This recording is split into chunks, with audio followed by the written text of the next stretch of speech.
Alright, what's going on, good people? It's your boy 3 Stickity Stacks in this thing, baby, representing TKOG.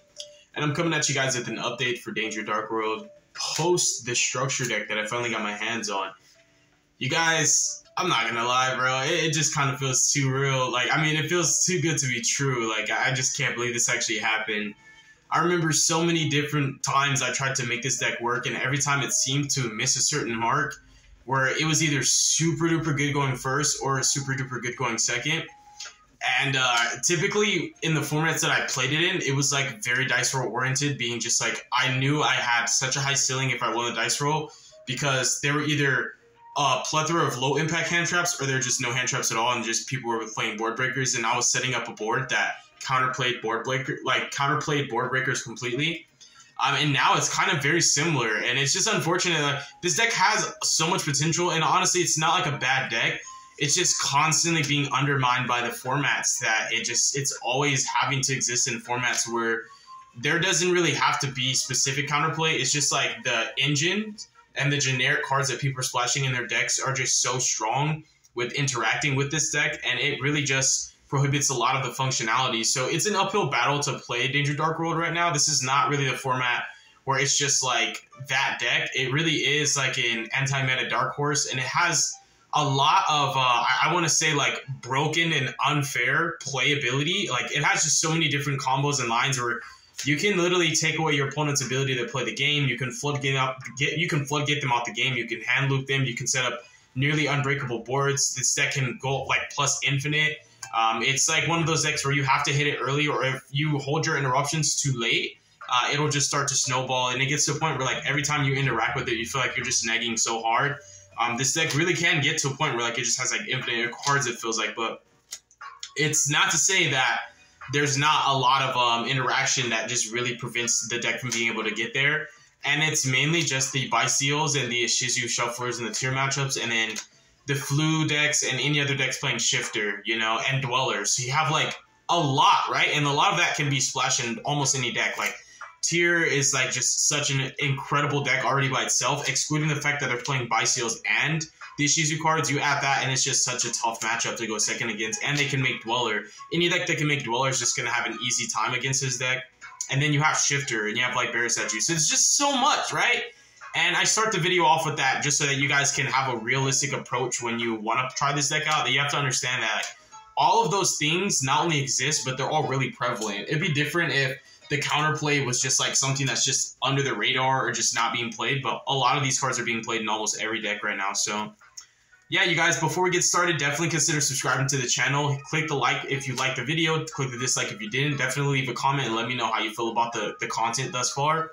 And if you want to support the channel even further, you can always join my Patreon or become a Discord channel member. Either or is a great way to not only further interact with me outside of YouTube, but also if you really just want to show more love. I appreciate it. So let's get started, you guys.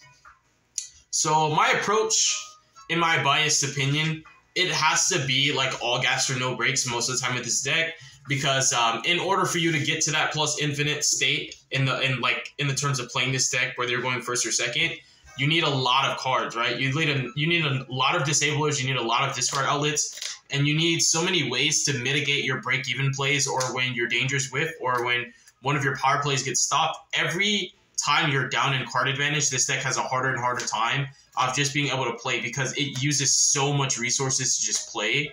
It's just kind of just like a well-oiled machine. Once it gets going, you're constantly just replacing every card that you use. So you're essentially just putting free bodies onto the field and typically going into +2s and 3s afterwards.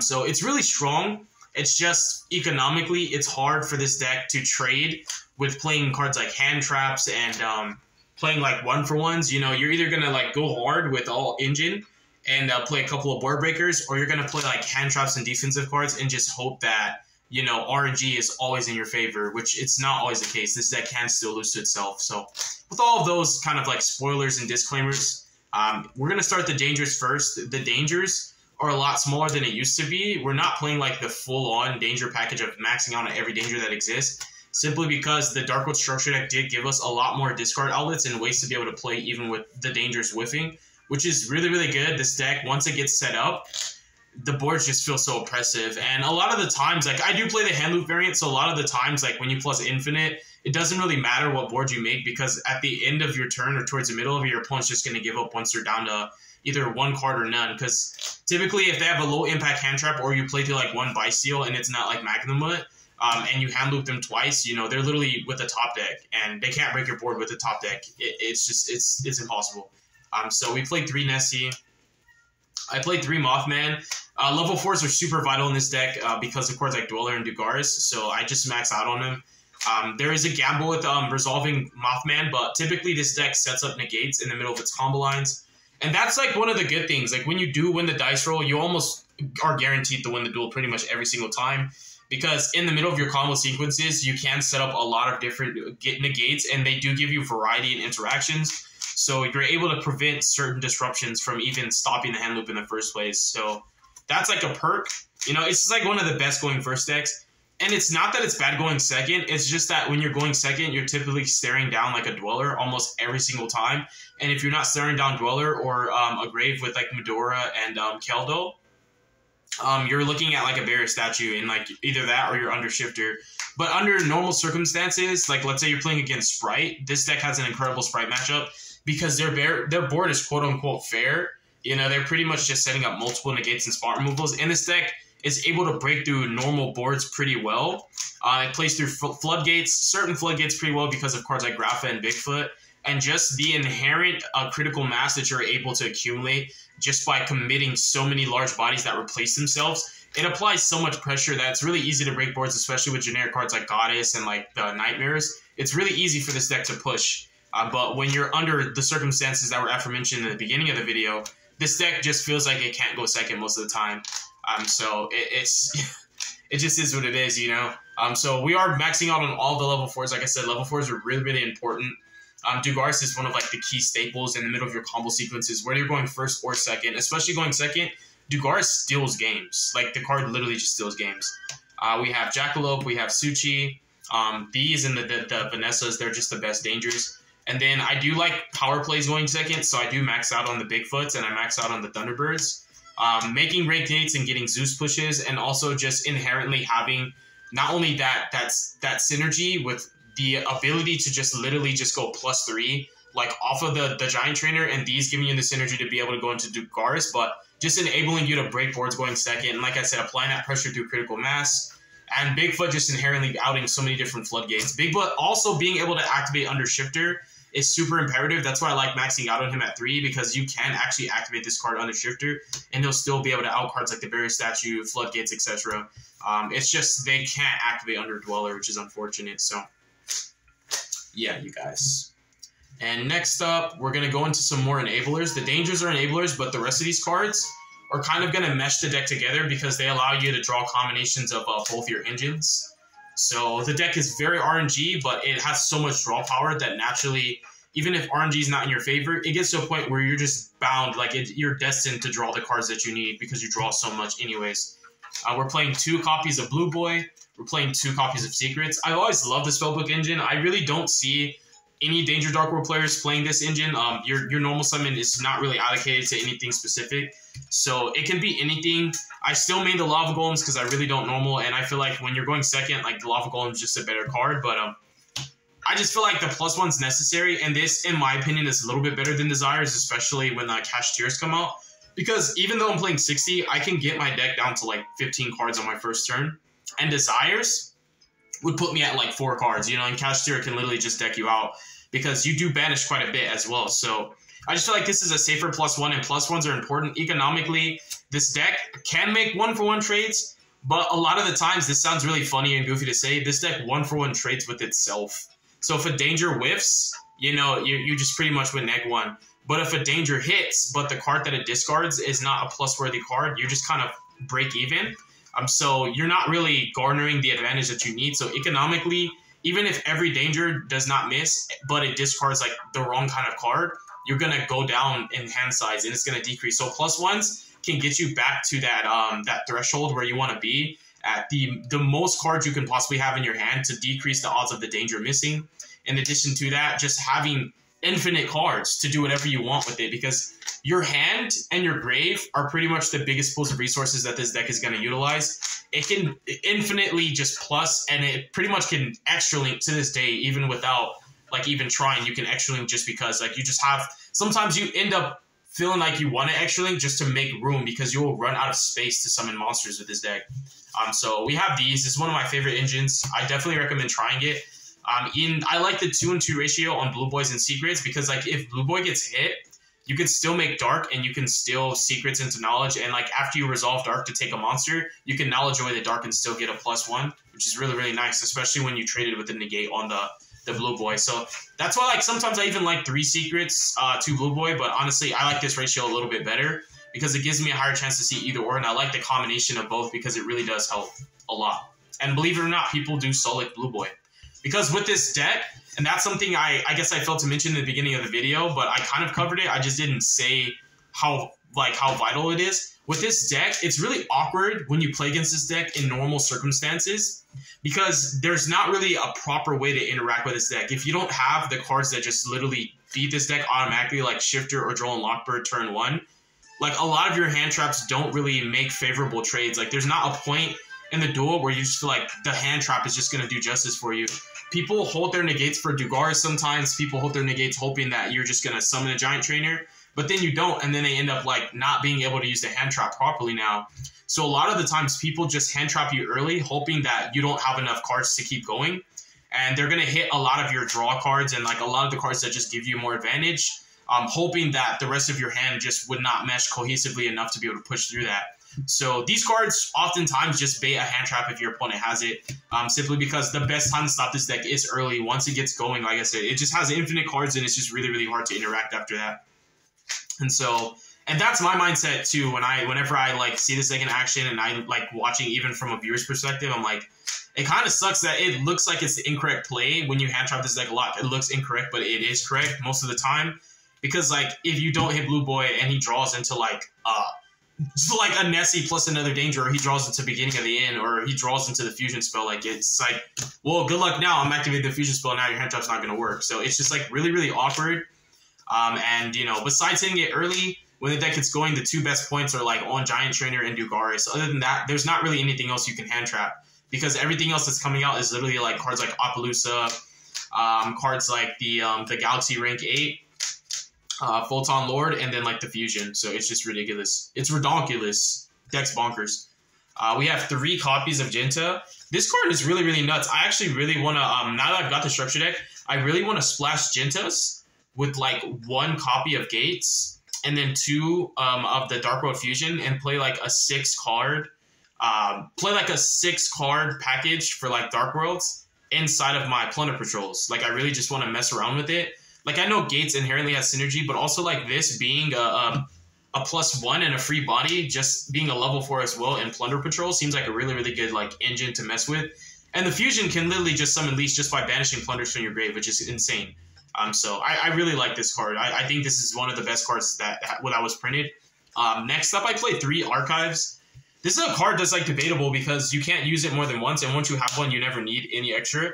Luckily, you can just use the extra copies as discard fodder for the actual effect, but it's a card that you want to see early. It's a card that doesn't require any RNG, like you don't need a danger to hit or miss. You know, this is like a more safe and guaranteed way to get into a draw too. So that's why I like it, and the attack boost is super relevant. Like it's a really, really good card. I like it.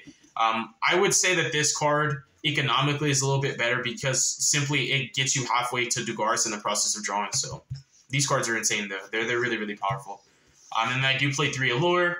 I play 2 copies of Gates. I hate playing 3. I've never been an advocate of 3, even with Jinta. Not even on some, like, I'm going to Unicorn shuffle it. Just simply, like, if I have another way to search Gates and I don't have another Gates in my deck, I'm not going to die. Like, I just feel like it's not worth it. It's not worth the bricks. It's a card that requires for you to have a setup, and sometimes you don't always have that early. It's not a card you can just activate and just get you there, whereas, like, Allure and, like, Archives and Jinta and, like, the Dangers and the Blue Boy, you know, all those can just get you there by themselves. So that's how I just feel like I don't want to draw clunky hands with multiples and just like you're already going to be drawing duplicates playing Danger Darkworld, no matter whether you play 40, 60, if you play 2 ofs instead of 3 ofs or even 1 ofs, it doesn't matter. Like especially when it comes to 2-0 specifically. Like, this deck draws so much, you're literally going to see duplicates of your cards because you're going to dang near see your entire deck turn 1. So it's just like, it's inevitable. So who cares about playing 3? We have 2 copies of Beginning of the End. This is another card that's like very, very slept on. It feels like Win More, but it's not just Win More. It's actually one of the most bonkers cards to have when you have got Hand Trap multiple times, because it literally just like refuels your entire hand. And when your opponent's throwing 2 to 3 Hand Traps at you and you refuel your hand and then just Silva them, you just win the duel automatically. So those are all the enablers.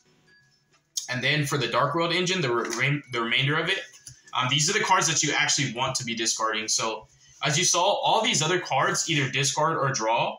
And all you want to do is just draw into cards that discard. So it's either you're drawing dangers or you're drawing discard outlets, like the fusion or the continuous, field spell and all.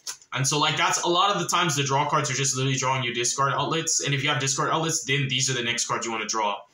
You want to draw any of the copies of Snow or Brow. Snow is definitively the best card in the deck, and also one of the worst cards because it does nothing on its own, but it is literally the best card to discard off of any of your effects. She allows you to toolbox, and all the extra effects of the dangers, I mean, not the dangers of the Dark Worlds, are just kind of, I'm not gonna, bro, this deck is not fair. Like, this deck is not fair. Like, its potential gets unlocked when your opponent starts discarding your cards, and that's where you start to see that, like, okay, why were these cards ever printed? But they're so old, it was just like they just never really got to see that, their true potential unlocked. And I maxed out on Grapha. It's also like why I maxed out on the Session. I guess I can just like leave this here too. A Session is like the applications of this card are offensive and defensive, and there's like a lot of utility with it. It counterplays certain cards, not every card, but it does counterplay certain cards.